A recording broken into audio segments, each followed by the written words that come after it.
Buenas tardes, mi nombre es David García Martínez del grupo segundo D de la especialidad de mantenimiento automotriz.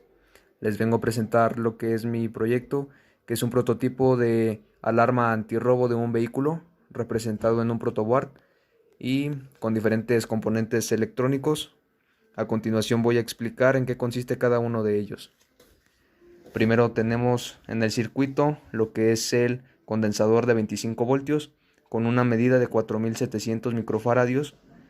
Luego tenemos el relevador, también conocido como relé, que es de 5 voltios del tipo RAS 0510.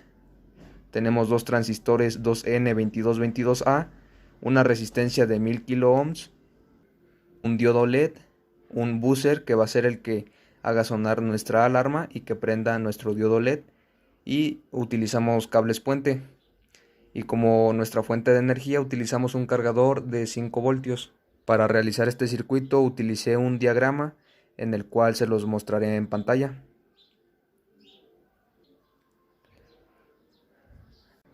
Mi simulación de alarma antirrobo va a consistir en que en el momento de que yo cierre esta puerta y la intente abrir tocando este cablecito suelto con mi dedo, va a encender mi buzzer, se va a escuchar y también va a encender lo que es mi diodo LED, y pues en eso consistiría mi sistema de alarma antirrobo.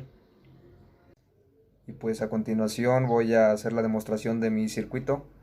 Abriendo la puerta, tocando este cable, va a encender mi diodo LED y va a sonar mi buzzer.